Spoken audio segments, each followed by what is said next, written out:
Welcome to Inspiration Rising. I'm your host, David Trotter, and we're here to inspire you to rise up in your life, love, and leadership. Despite the somewhat playful title of today's episode, our conversation today is obviously a sensitive one. I started the Inspiration Rising podcast in January of 2019 with the desire to help women and the men who support them be inspired in all aspects of life. And that includes tackling some challenging and painful subjects, including miscarriage. My wife and I have experienced 3 miscarriages, and each one was painful in its own way. And because I only know my own experience, I think it's always important to learn from the stories of others.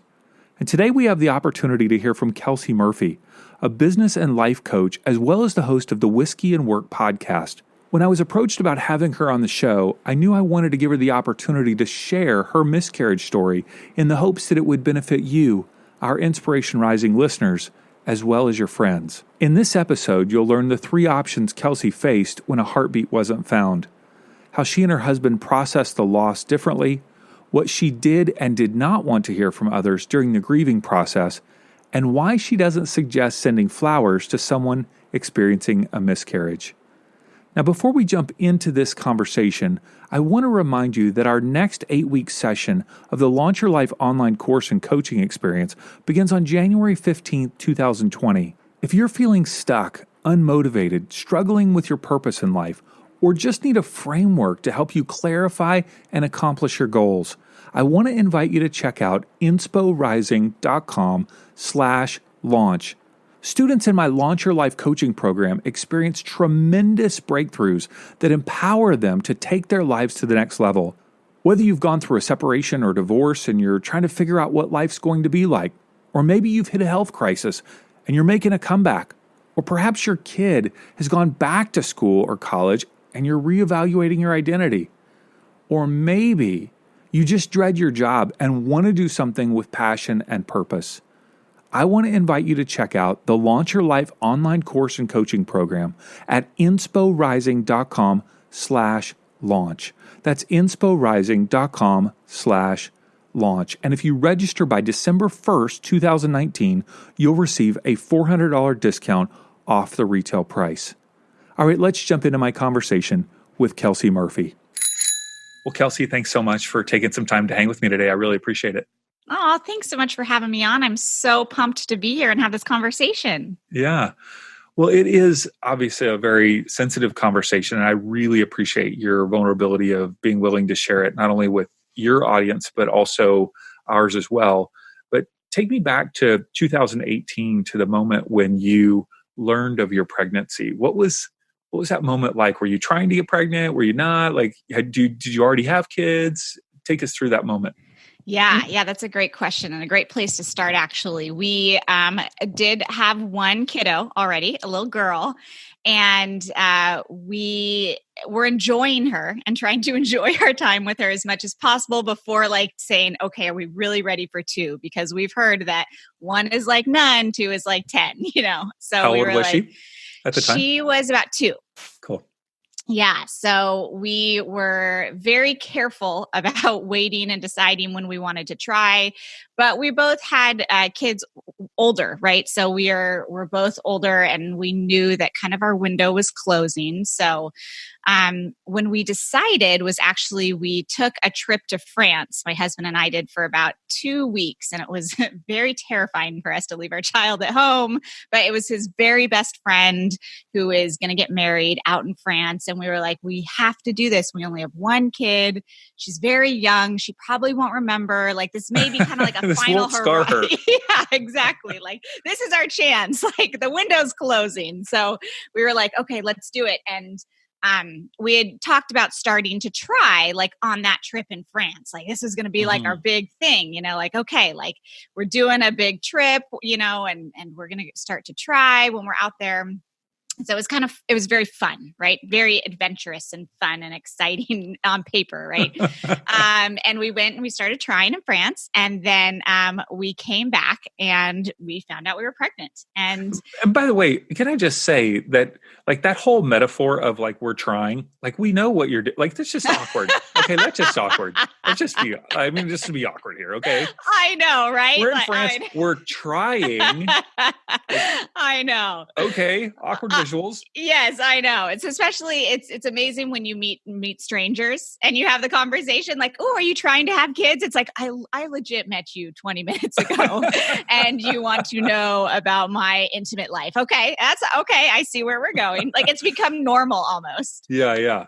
All right, so you get back to the States, you find out you're pregnant, and you were excited then, I would assume. Oh my gosh, over the moon. We felt so lucky to be able to get pregnant so quickly, because I think when you get older, especially when you start to have kids or try to have kids when you're older, you think, I'm ready. Like, I've waited. Like, I sowed all my oats. I did all my things. And now that I'm ready to have kids. Yeah. You're really I'm ready old. now. I mean, you are old. What, like 28? Well, I'm 36. I appreciate that though. 28 is very kind old, of you. But no, but you decide, when you decide, like, you're like, I'm ready now. And you think that it's going to happen so quickly. And it often doesn't, right? Like, I think that the average time is at least 6 months. Right. And so we had kind of expected it to take a little while. So when we got pregnant right away, we just were elated, over the moon. We had no scares. We had no miscarriages before. Like, we just didn't expect anything bad to happen. It was the most exciting thing. We told people very early on, because we were in France and everyone knew we were starting to try, and it was this big joke and it was so fun, and all our best friends were there. And so when we went to the first ultrasound, we were at about 6 weeks, and we got a picture of the baby, and it was a very strong heartbeat. And so we sent it out to all of our friends, because we were like, well, we heard the heartbeat and we saw the baby and everything seems really positive. And we never even thought to be conscious or careful of it. And we sent out this picture just to the friends that we went to France with. And we're like, look, what we have a French baby. Like, this is so exciting. We had such a fun, laugh at it, So we were over the moon. And so at what point did that was at 6 weeks, things were fine. At what point did things seem like, okay, things are not going as planned? Yeah. So that was at about 6 weeks, and we didn't get in for another appointment till about a little after 10 weeks, almost 11 weeks. And when we went into that 11-week appointment, we brought my little girl, my little 2-year-old, and my husband and I were there. And the doctor took a look, and she immediately was like, let me just listen for the heartbeat. And immediately was like, I need to do an ultrasound. And I think my husband at that point said that he immediately was like, oh my gosh. So she was just using a stethoscope at that point.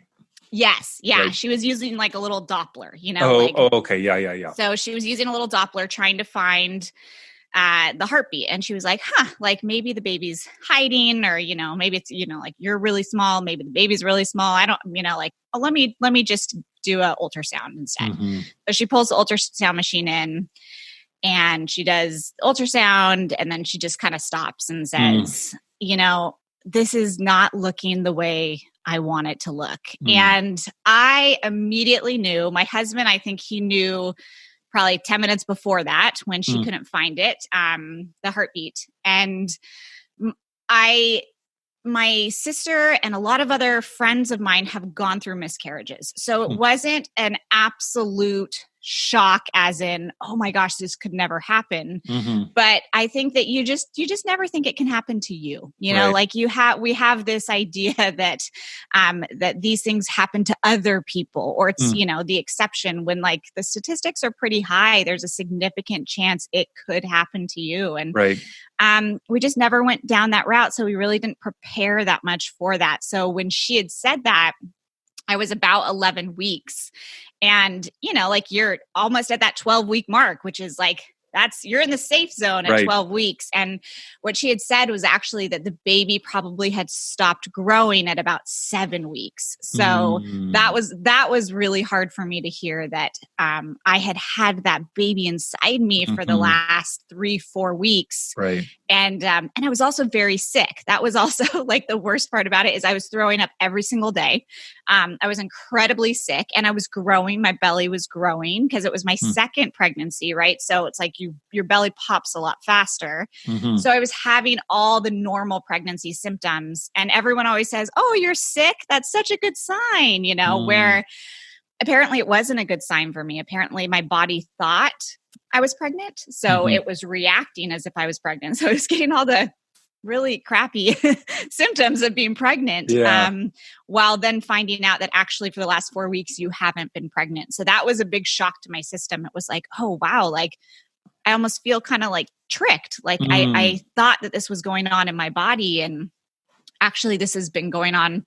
This stopped happening like a while ago. So. Wow. One of the things you just said was that miscarriages are so common. And I think, it's the statistics are so, I guess, out there a little bit, because I've read 10 to 20%. Some people think it's even higher because women perhaps don't even realize that they're pregnant and something passes. So I know for my wife and I, when we miscarried the first time, we were very young. We were probably mid-20s.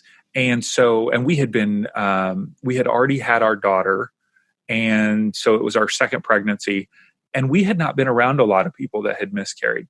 And, for us, it was, wow, does this happen to a lot of people? And then all of a sudden people start popping up going, oh yeah, that happened to me, or, oh yeah, that happened to me. And did you find that, obviously you were a little bit older, but that people started saying, oh yeah, that happened to me, that you didn't even realize that they had a miscarriage, or were people more open with you about it? Yeah, no, that's a really good question. I don't think it's easy for people to be open about it.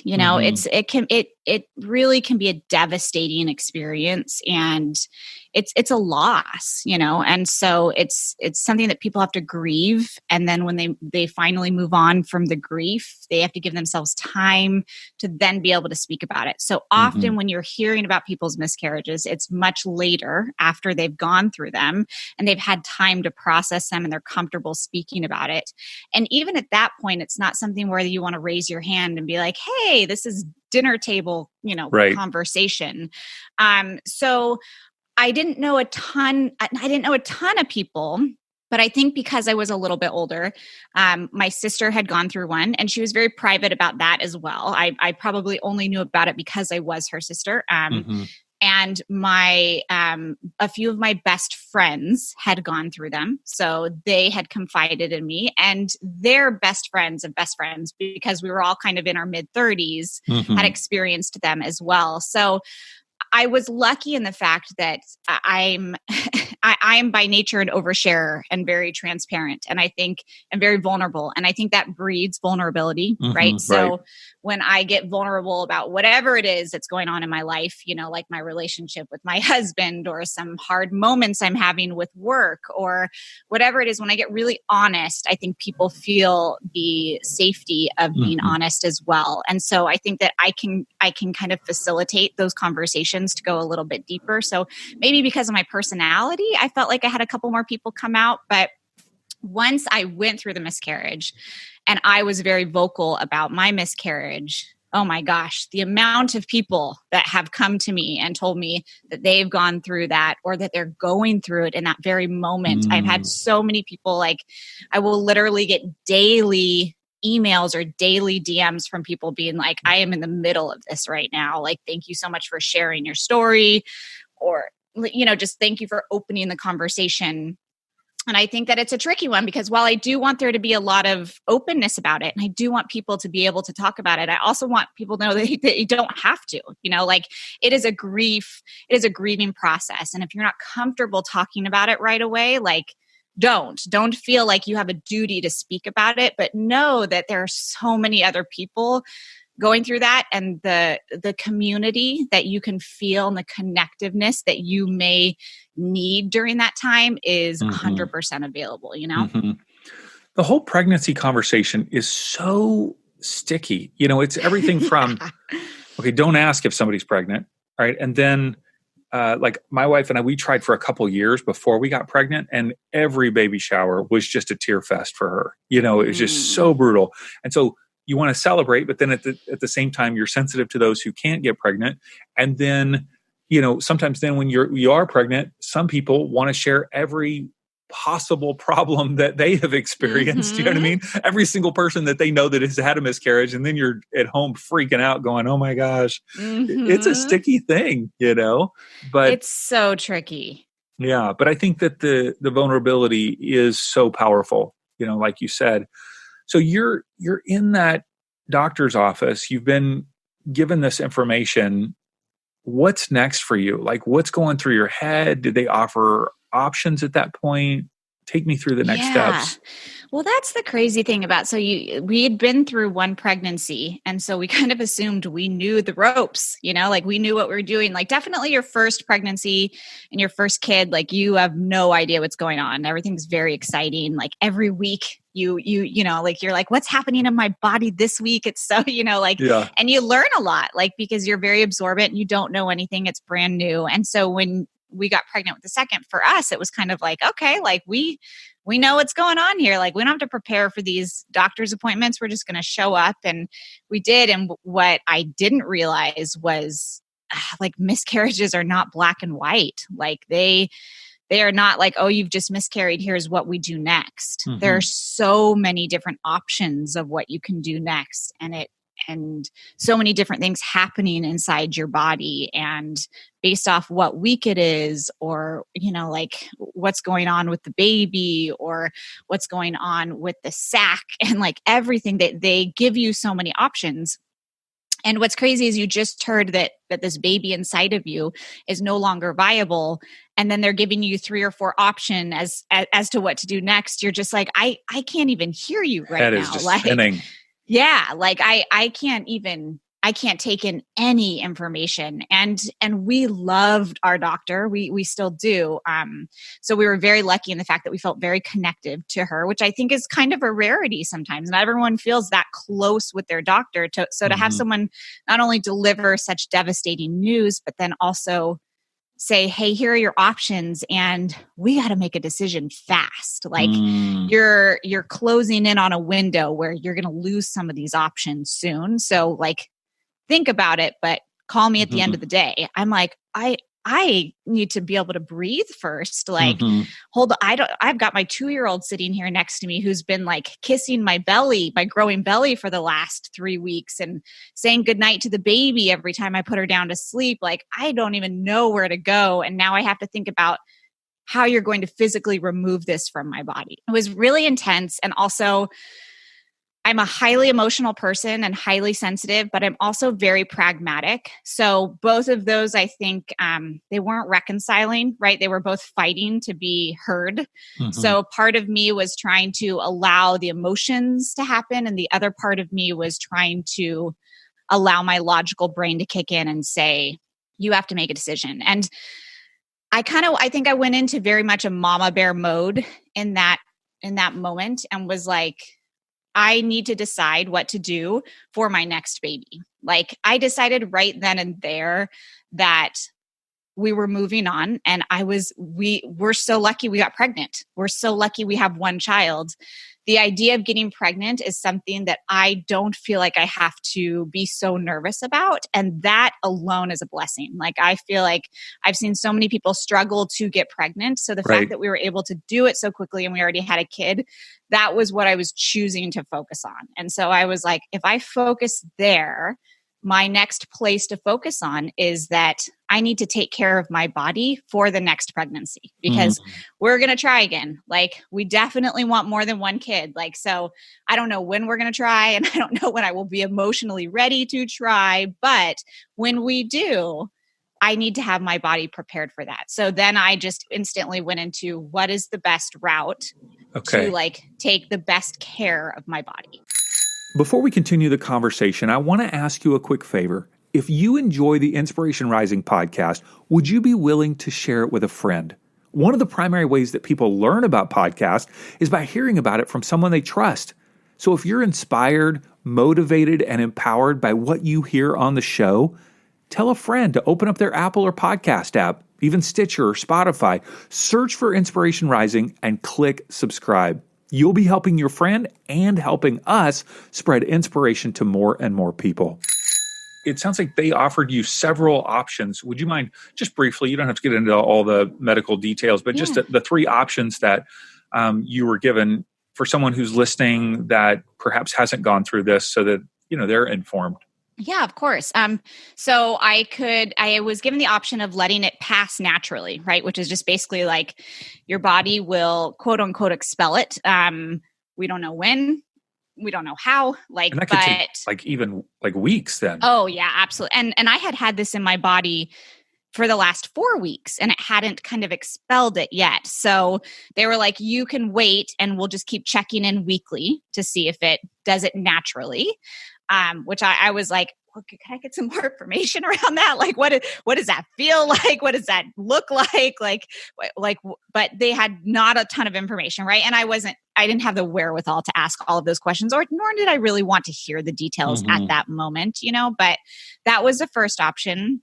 The second option was almost to induce that kind of labor. So when you kind of get to that 11, 12 week mark, the sac that was around the baby and the place that the baby had grown was fairly large. And so your body was going to have to almost go through a little bit of labor to expel it. And so, the option was to either allow your body to do that naturally, which I think, of course, all of us want to do, right? Like someone says you can do something naturally, yes, we're going to want to opt for that.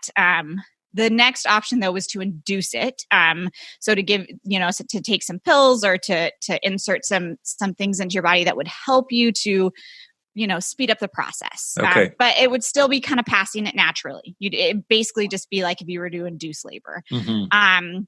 And then the third option was a DNC, and that window was closing for me, but the DNC would be to go in and to surgically kind of just go in and remove it. And she's like, for lack of a better term, you kind of go in and with a tool and kind of just pull everything out, so you would go under, it's like a 15-minute process. And she was like, go home and think about which one you would want to, which route you would want to take. And DNC, do you remember what that stands for? I will butcher it if I say it. I'm going to look it up. I'm going to look it up right here because my wife has had 3 of them. Dilation and curettage. Curettage. Yeah. So it's basically just to remove tissue from the inside the uterus is the definition. So yes. Yeah. DNC. Yeah. Yeah.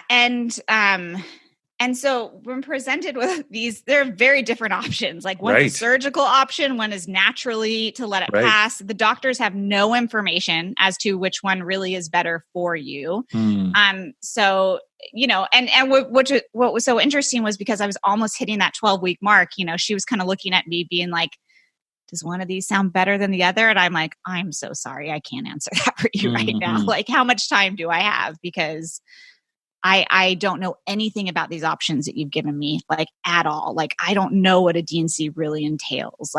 We had a C-section with McKenna, our first, and before going down that route, you have plenty of time to research it. You have plenty of time to understand what you're getting into, what that's going to look like, what the recovery is, what the risks are. And I think it's a lot easier to make those decisions when you're well informed. So not only are you having an emotional spike and a loss, but you're also then trying to comprehend all of these options, So ultimately, how did you make that decision?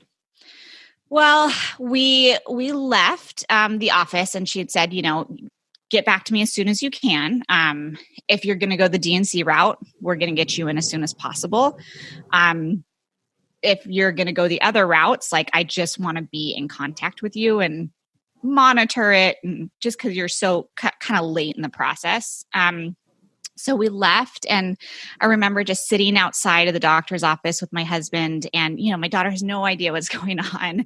And I am just sitting there with kind of like tears streaming down my face. And I wasn't hysterical. I wasn't as hysterical as I would have thought I would have been, right? I definitely felt like I needed to be strong, and make a decision moving forward for us. Not out of like a puff up my chest, be strong, but as in, you're going to crash. Like, you will cry. You're going to grieve this for a long time. It's not just today. It's going to be a process. Like, if you can, hold it together to make the best decision for your body and your family and for your next child, like, that's your best option just for now. So we sat outside the doctor's office, and I remember McKenna was running around, and I was just sitting on the bench, and Colin, my husband, was just trying to occupy her and was like, "What do you want to do? Like, should we get food? Like, should we go get dinner? Like, should we go home and cry? Like, what do you want to do?" And I was like, "Yeah, let's pick up some food and go home." And we went home, and just in absolute shock, and put her down for bed, and we started talking about it and researching the options. And I started to text a couple friends, and that was one of the hardest parts for me about the miscarriage, was telling other people, because it breaks other people's hearts. No one wants to hear that, and it breaks their heart for you. Like, so their response back, I almost felt like I had to nurture them, and I had to be like, "It's okay. We're all right. We're really positive, and we're very grateful we got pregnant, and we know we'll get pregnant again." But I almost felt like I had to put so much energy into making sure that they were okay, that I was like, for a while there, I didn't want to talk about it, because I just didn't want to have to tell other people and see the look on their face and break their hearts.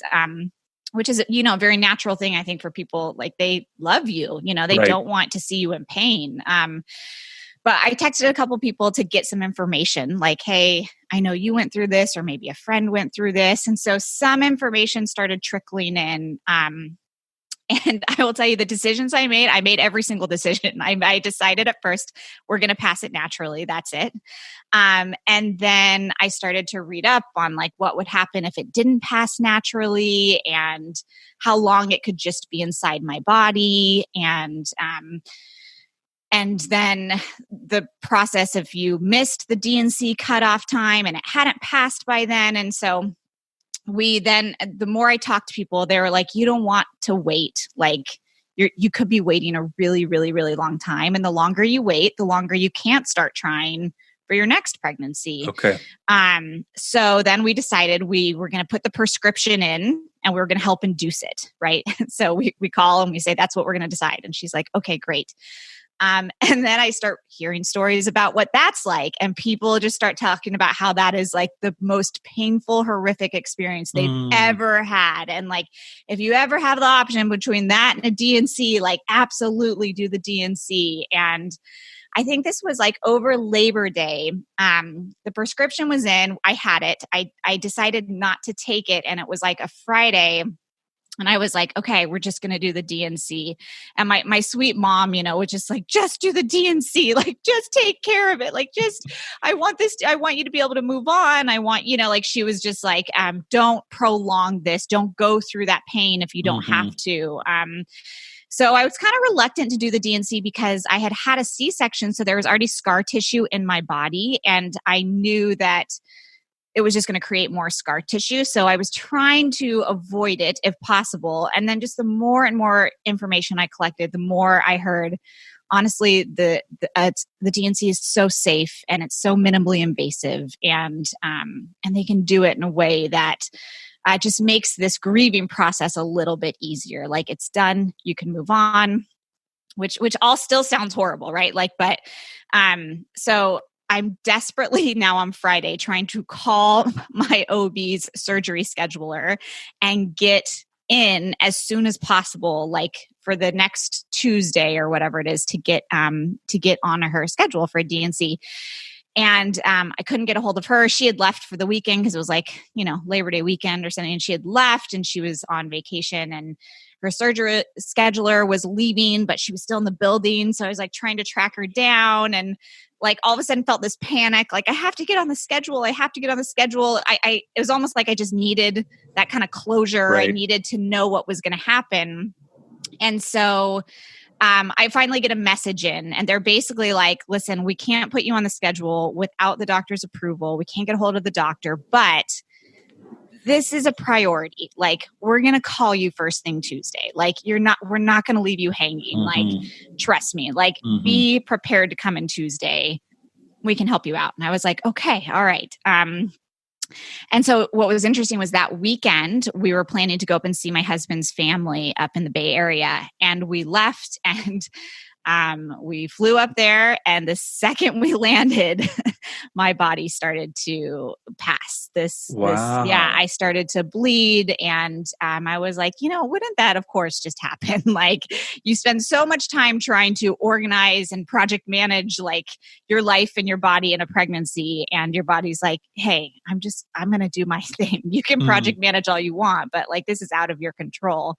And so that started to happen. So I started to actually pass and go through the miscarriage process before that D&C ever could potentially happen on Tuesday. So that all happened for me like Friday night. And you ended up having the D&C on Tuesday. Is that correct? Well, I actually ended up lightly and heavily bleeding throughout the weekend. And then on Monday, actually, we flew back. And that Monday, I actually started to pass it more naturally. And I went through heavy, like labor contractions. And I actually ended up in the ER late Monday night. Because my cervix had, I guess it was so swollen and my body was trying to pass everything. It couldn't. So I went in, and I mean, this is very graphic. So I will not go into too many details, but I did end up going into the ER, and at like midnight on Monday, they went in and they like manually went in and removed it. So I didn't actually go through the D&C. I didn't go through an actual surgery. But an OB had to come in and go in and help remove everything. And then I went in the next morning to, they called me, my doctor called me right away on Tuesday morning and was like, I heard you want to get in for the D&C.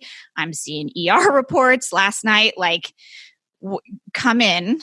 Let's take a look and see what's going on. If we need to, we'll perform the D&C. And I came in and everything was gone. And she did the ultrasound, and it was complete. Like, there was nothing up on the ultrasound. And the ER experience was kind of traumatic for me because I hadn't gone through labor contractions with McKenna.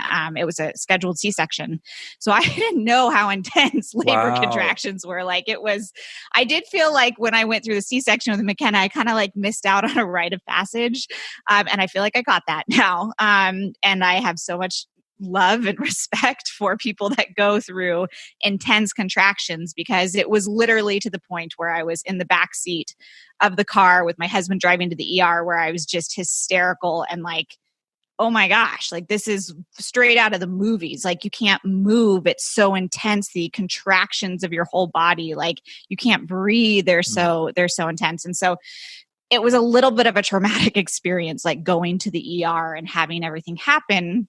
And so when I like slept that night, I didn't realize that was it, like that was the end of that process. And now it was time to move on in like this grieving process. And so when I went to the doctor the next day and they did the ultrasound and they were like, nope, you're good to go. You don't need the D&C. It was almost like disappointing to me. I was almost like, oh, wow. Like, and that's when I really started to grieve. That's when I really was like, oh, there's nothing inside of my body anymore. Like that is over. Like you actually have to move on now. And that's when that's when I called up my counselor, and my husband and I called up our counselor. We were like, this is going to be sad. We feel it now. Like we feel the weight of it. And this is going to be a sad process. And so that's when we started the grieving process. And I still definitely chose to look at it from the point of view of, I'm so grateful I have this little 2-year-old running around me. Like I couldn't be more grateful in that moment for McKenna. Like just seeing her was like, if nothing else happened in the world, if we could never get pregnant again, I'm so lucky that I have her. Like, and I'm so lucky to go through a miscarriage process with a child, like that I feel like I'm very, very blessed and lucky. I'm very lucky that we got pregnant so quickly. So I had to focus there. It was a choice. Like I knew every day getting up the next few days was like, you get to choose what you focus on. It doesn't mean you ignore the sadness. Doesn't mean you power through the sadness. Like I still definitely, we would sit on the couch and cry every night, probably for like 30 minutes.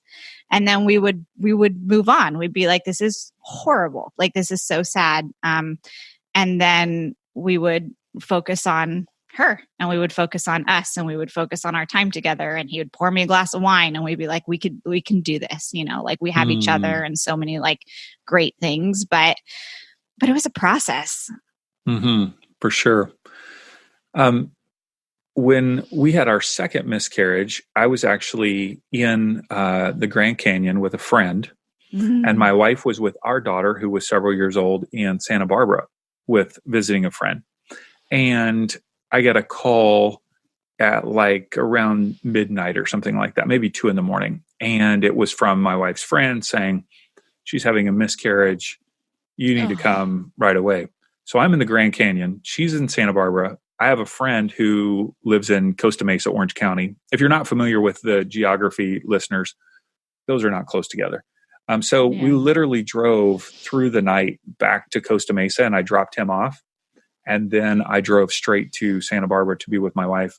My wife was 16 weeks at that time. And she, like you, I don't remember I assume they induced her and she had to, deliver the child.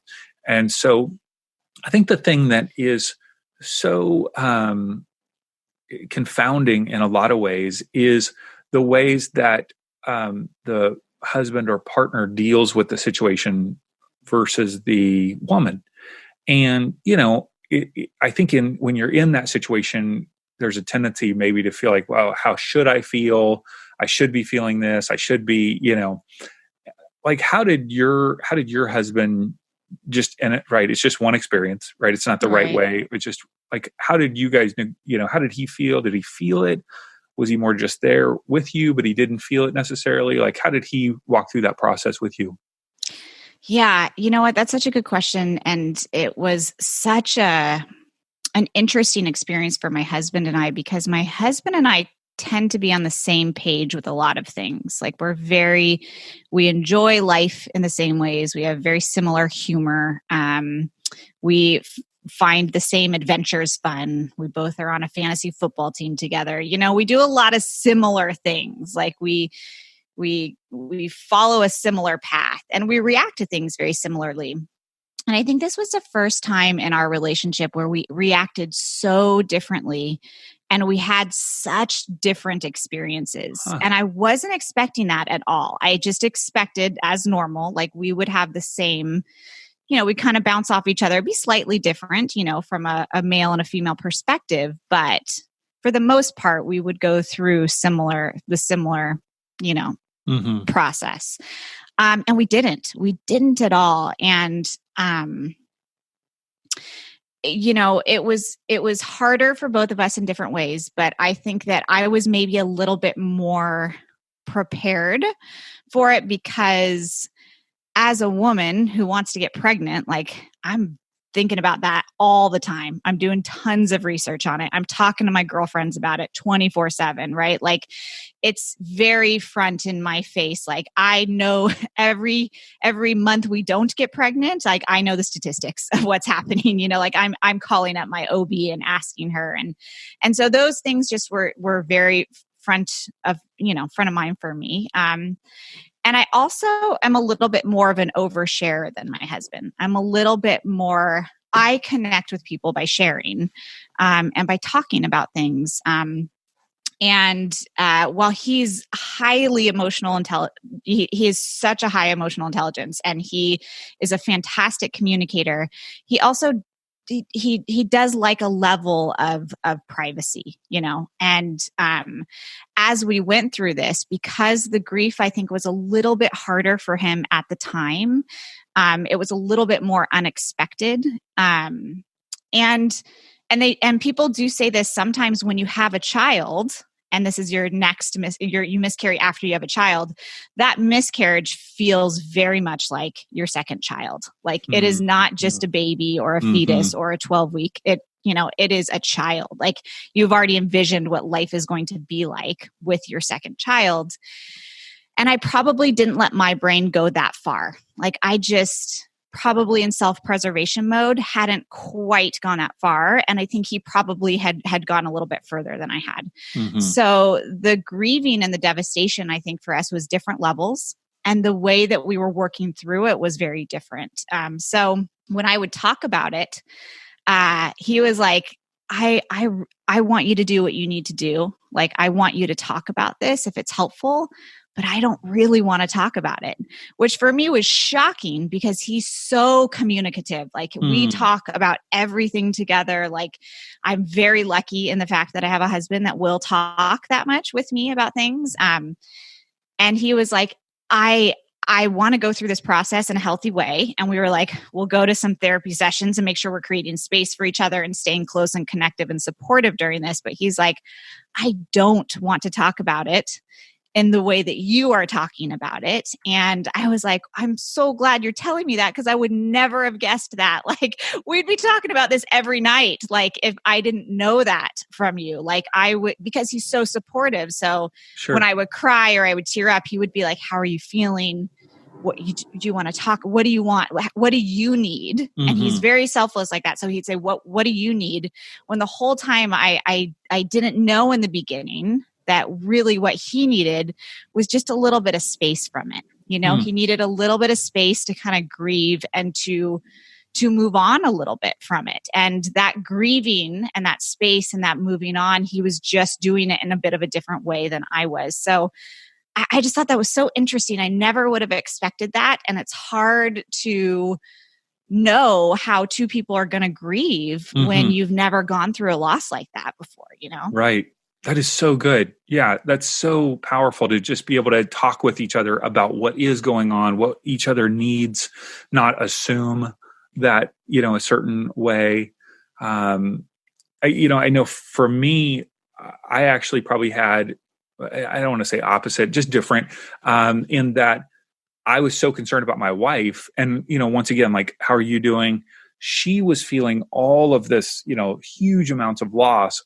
And I wasn't feeling that much. Right. And I think that may be more common for guys. Yeah. To not feel as much because I wasn't carrying the child. I wasn't feeling the things, but I was just so concerned about her, and so my feelings were less about the loss of the child and more about like her, and like, how are you doing? How are you, getting through this process? But it's just the thing, no matter what, is husbands, partners need to be supportive, like however that looks like, whatever that, that's obviously the point. So I'm glad you guys were able to process that and figure that out. Yeah.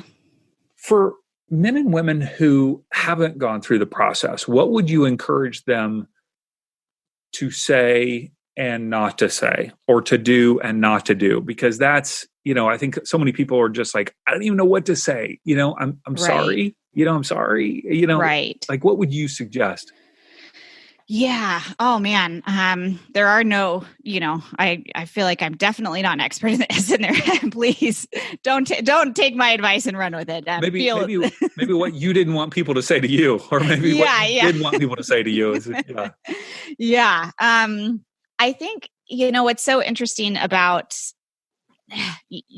again, like you don't know how people are grieving, right? Like people, especially like if you would have looked at my husband and I, right, I think that you probably would have assumed the opposite. Like you would assumed because I was so connective and caring of the child. Like right now I am 7 months pregnant and I have a baby in my belly right now. And we like when I feel the baby kick, I feel very connected to the baby. And I think that I may, at this point in the pregnancy, I probably let myself feel more connected to the baby than my husband does, right? Because now I've been carrying it for a long time. I'm going to tell you a crazy thing. I'm looking at you earlier, and I said to myself, I think she's pregnant. Really? Oh, yeah. Like I just said it. I don't know. I was just looking at you, and I'm like, maybe she's not. I don't know. I just had this sense. Yeah, that's so funny. Wow. Yes. Okay. Yes. Thank you. Yeah. We waited a while. We had to wait a while to start trying again. I definitely wasn't mentally there. But yeah, when we did, we were very lucky to get pregnant pretty quickly. And did you go back to Paris? We didn't. No. Okay. All right. Wah, wah. No French baby. Definitely not as fun of a story. No, but we waited almost a whole year. So we waited a whole year to start trying again. But I feel more connected to the baby, I think, than my husband probably does right now. Because I'm feeling the baby kick on a daily basis. Right. Like I'm talking to the baby. It's like I feel so connected. So in theory, you would have thought the way that our grief process would have gone is I would have felt more connected to the baby. And I don't know what it was, and it may be our personalities, and it may just have been situational. But I also think that sometimes with parenting, at least what I've noticed is, and I just thought of this as you were explaining your situation and what you went through, is I do notice sometimes as parents, and in relationships, like sometimes when someone is like overly caring or overly involved or overly concerned, it almost gives the other parent like an out to kind of like relax a little bit. If someone's doing the sleep training, it's like, I know you're going to handle most of this. Like, I know I don't have to like be as on top of it because you've got this, and vice versa. And I think men and women tend to gradually, choose things that they're going to be a little bit more on top of, or just they care about a little bit more as a parent, which kind of gives the other parent like the option to relax a little bit. Like, oh, I know that dad is going to be all over the soccer games, right? Like, or I know mom is always going to make sure the lunches are ready, so I think as parents, we naturally like kind of overcompensate in certain areas. And I always wonder if maybe because I stepped straight into that kind of like mama bear role, like I can't focus on being too upset and devastated about this. Like I'm going to focus on moving forward, what this means for my body for the next pregnancy. I wonder if that almost gave him more room to take on the sadness for our child, but So you just don't know how people are going to grieve. So right. How to respond to someone where you don't really know the inner workings of their grief is really, really, really tricky. But I will say, I have a really good friend, Emily McDowell, and she writes empathy cards. And I love talking to her about grief and empathy because I very much agree with what she says. And she has these cards that I think just describe exactly how you should respond to someone so perfectly. And they're basically like, there is no normal after this, right? Like there's no way forward that I can help you with. But I will be there, and I will be there with snacks. Like it's very much like, this is sucky. And like, I'm not going to try to give you advice through this. Like, but I am here for you 110%, whether you want to go and get a drink or whether you want to cry and watch a movie or whether like whatever you want to do, I am here for you. And I think that whether it's a miscarriage, it's whether someone's going through recovery, like these really intense things that are really hard to go through that you don't know how to respond to. Just letting someone know that you're there and not trying to problem solve for them, not trying to have pity for them, like just showing up and being like, I'm here for you. I've got your back. And I know that it's not going to be the same moving forward. I know that it's going to be different. I don't know if it will be horrible. I don't know if it just will be crappy. I don't know if it's going to be quick or long, but I'm here. I'm here for the ride, and I'm here for whatever you need. And showing up in that way for me, when people showed up for me like that, was the best thing like possible. And I have learned to show up for people in that way since that experience, I think the main thing that you're alluding to is that unsolicited advice is not real helpful.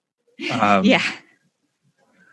Just so many things that people, want to say in terms of advice that can really, in a positive intent, can end up being real hurtful. Yeah. Yeah. And I don't think anyone ever tries to be hurtful. I Nope. think that I think in life in general, we probably over advise people, when they, they're like, oh yeah, I hate my job. It's like, well, have you tried this? Well, have you tried this? Well, have you, it's like, I actually just wanted to vent for a second, or there's so many funny memes out there about moms who, are like, oh gosh, my kid wouldn't sleep through the night. I'm so tired. And they're like, well, did you try this? Did you try that? And it's like, I just wanted to complain for a second, Right. So I think you have to know the person. You have to be willing to approach it with like, oh man, that sucks. How are you feeling? Like, yeah, like, really, I'm a big believer in question-based conversation, so because it creates a space for people to guide you and lead you to where they really want. Because if you're like, oh yeah, like that sucks. How are you feeling about that? And they're like, it's driving me crazy. Do you have any thoughts? And it's like, okay, there you go. Like now go for it and give your advice. Or like, it's driving me crazy and I just really need a coffee. It's like, cool, let's go get a coffee then.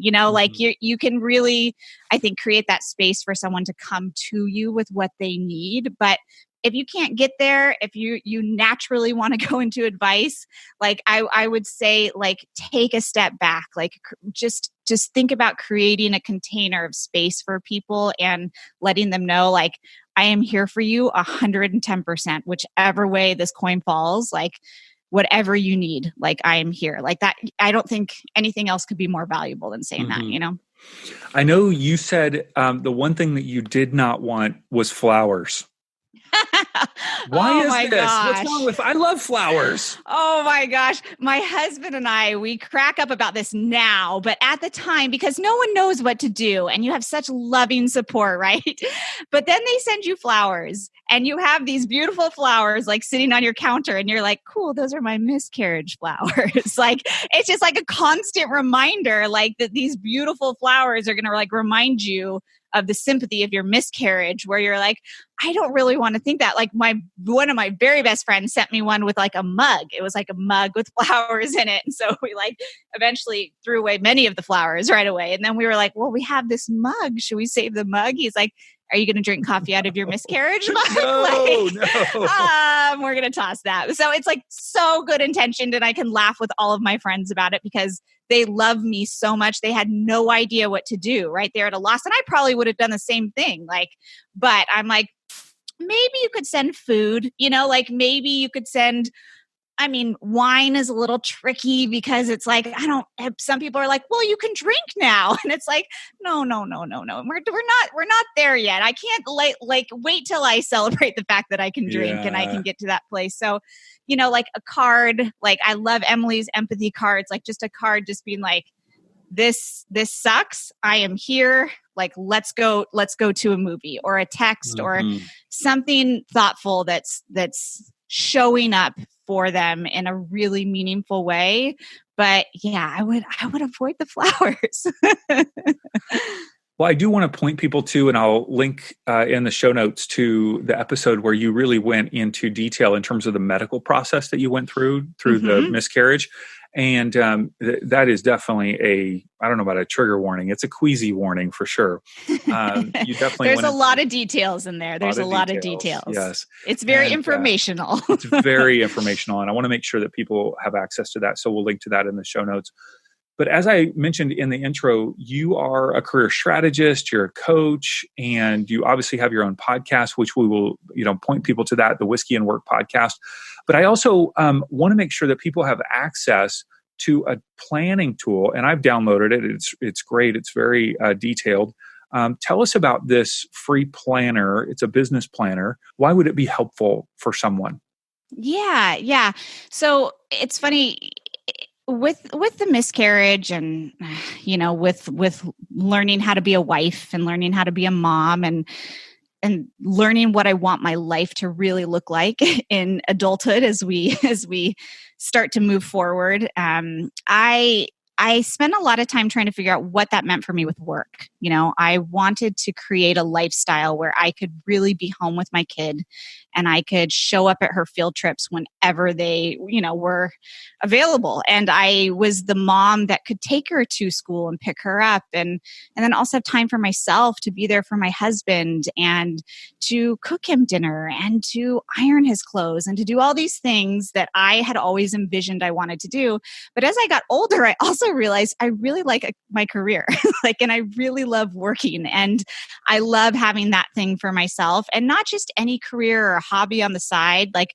I wanted a successful career where I was bringing in a solid amount of finances and I felt really proud of it. And it was a thing where if I wanted to, I could go fly and go to a girls' weekend away and have a glass of champagne and feel really good about this kind of multifaceted life that I wanted. And I had always heard that really you can only have one or the other, right? You could be a stay-at-home mom or you could have a really successful career. And I just never really bought into that. And so I started doing a lot of research and trying to figure out what I wanted to do for my own business, which is when I stumbled upon coaching and got into life coaching and business coaching and helped people kind of with career transition coaching. And then I built this business where I was able to do that, where I was able to work my, 20 hours a week and still be there for my kid and only work Tuesday, Wednesday, Thursday, and have this epic business. And I wanted people to see that it was possible, and that they could do that. And I started to get so many questions about it. Like, how did you do that? I don't need to make $1 million, but I would like to make multiple six figures. I would, that people are talking about, I want to leave these really impressive corporate jobs to be home with my kids, but I still want to do something that I feel really proud of. And so I started just talking to people about how I plan my business and how I plan my life. And it really kind of goes back to the exact way that I managed my way through the miscarriage is I really choose what I want to focus on. And I'm really intentional and conscious about simplifying that so that I can move the needle and really give that the time and the dedication it deserves so that I don't feel like I'm missing out on it. I don't feel like it's getting wasted away in the distractions of life. It's not just this kind of muddled idea. It's a very focused idea. It's very thoughtful and it's rooted in the things that I actually care about. So I plan my business that exact same way. And it's a very holistic approach. I definitely start backwards. I start from the lifestyle I want and I create my business model around that lifestyle. And then, I plug it into a 12-month planner. And then I get really conscious about how that shows up in my weekly iCals and how I make time and create space for that. So I created the kind of I started talking to people about how I did that and they were asking so many questions that I created this very specific guide of this is how I do it. This is the process that you can follow to get really, really focused, know exactly what you want to lean into so that you can see that needle really move and not in 100 hours a week. You can see that needle move so that you can create that lifestyle that still allows you that freedom with your kiddos or future kiddos or, things like that. I love it. And, even though it's titled How to Plan Your Business, the way that you approach it, it really is accessible to someone who just wants to think about life, yes. Not just their business itself. And so I would suggest if you're listening and you're like, well, I don't have a business, I don't want to start a business, I'd say, download it because I think that there are a lot of things that you can learn from this guide. So all you need to do is go to kelseymurphy.com.